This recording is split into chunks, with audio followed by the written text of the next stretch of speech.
Hey Area 10, good to talk to you guys and anyone else who's would join us today.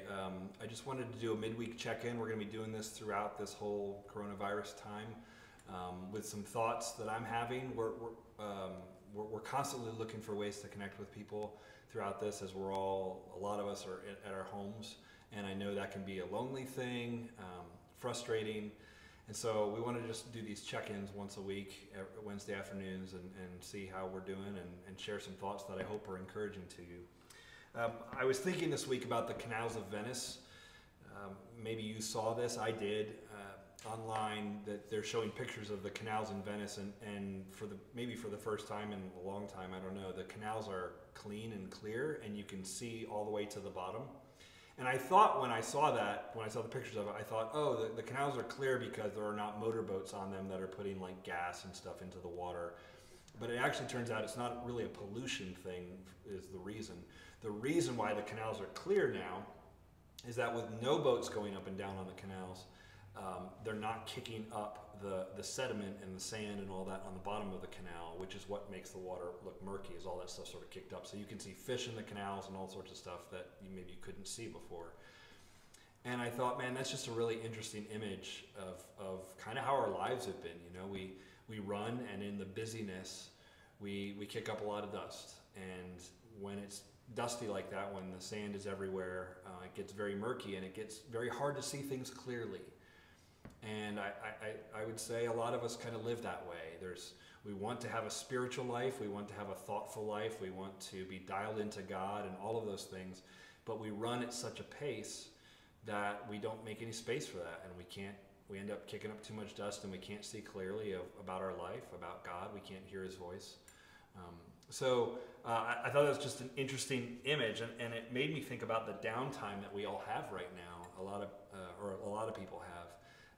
Being home more, maybe not in school, not at the office, that kind of thing.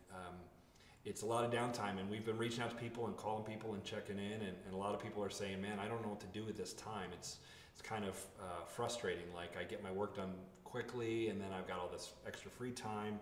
I know some people are feeling that way, and I thought about the scripture, Ephesians 5. I want to read it to you. Verses 15 and 16. Paul says this: "Look carefully then how you walk, not as unwise, but as wise, making the best use of the time, because the days are evil." And I love that. Look carefully how you walk.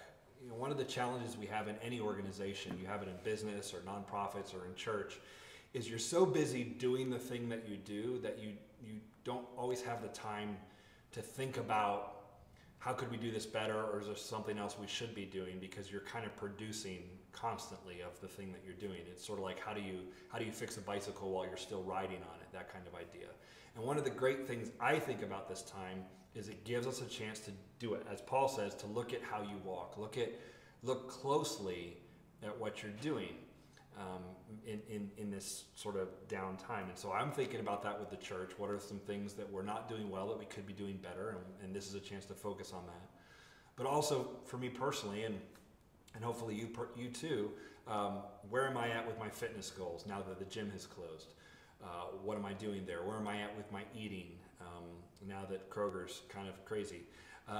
What am I doing with my praying goals and not goals, but with my prayer life, with my reading goals, different things I'm trying to read and process? How am I doing on those things? This forced downtime is really a gift. It's an opportunity to reflect and say, hey, where am I at with all this stuff? And I'm hoping that this time is like the dust settling, and that if we use it well and we make the most of the time, as Paul says, we can see clearly, because the dust is settled. We'll be able to see clearly and see some things in our lives that we want to change, and maybe start walking that direction. To that end, we've put together a resource for you. It's on area10church.com/now. There's a resource on there about sort of a daily rhythm, a daily meditation. We want to continue to love God with our heart, soul, mind, strength, and so there's ways there. There's suggestions for sort of a daily rhythm of different things you can do, 4 things per day, check boxes that you could say, okay, I'm going to do this thing, I'm going to do this thing. And it's sort of a little daily challenge in those 4 different areas. And I think that's going to be a helpful resource, just something to keep you, along with Core 52, which we've been reading this year as a reading plan. I think this will give you something bigger than just a reading plan. It'll kind of engage the whole person. And so we're putting that out there for you so that we have something to track along with. And hopefully it will add some structure to your day when a lot of us are feeling like we don't have a lot of structure right now. So check that out. I hope that's really helpful to you so that you can make the most of this time. I want to leave you 2 things. One is a scripture. I was thinking about this phrase that I had heard, and I looked it up, and it's Matthew 11. It actually comes from Eugene Peterson's The Message translation of Matthew 11, when Jesus talks about, "Come unto me, all you who are weary."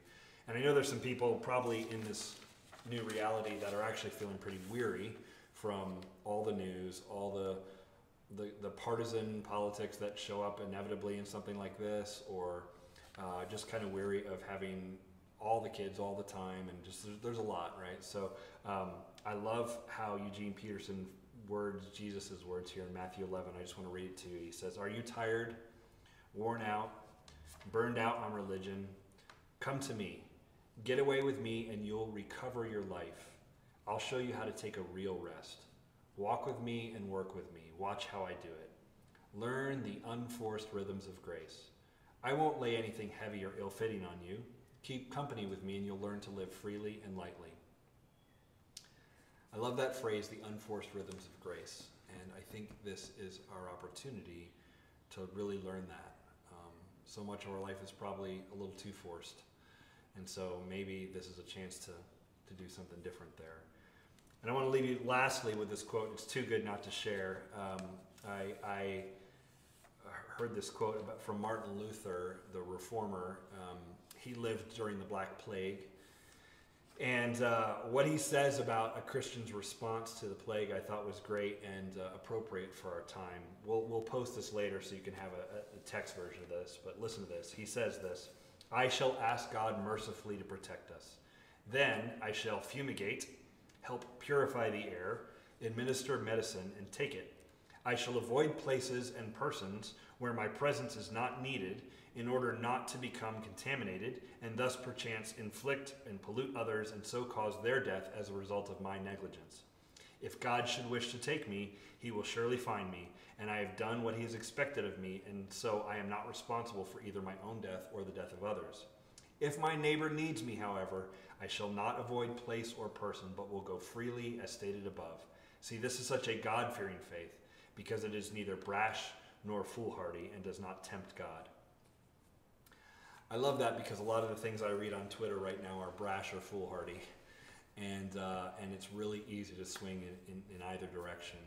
And I think a non-anxious presence, the people of God need to be neither. We need to be in that space of living by faith still and believing that God will take care of us. So hopefully that's helpful to you. It was to me to read. We'll post that later so you can have it. Hope you're doing well. Please use the website, area10church.com/now. Let us know how we can pray for you. Let us know if any needs come up that you hear about. We're here and praying for all of you and thinking of you. Thanks. God bless.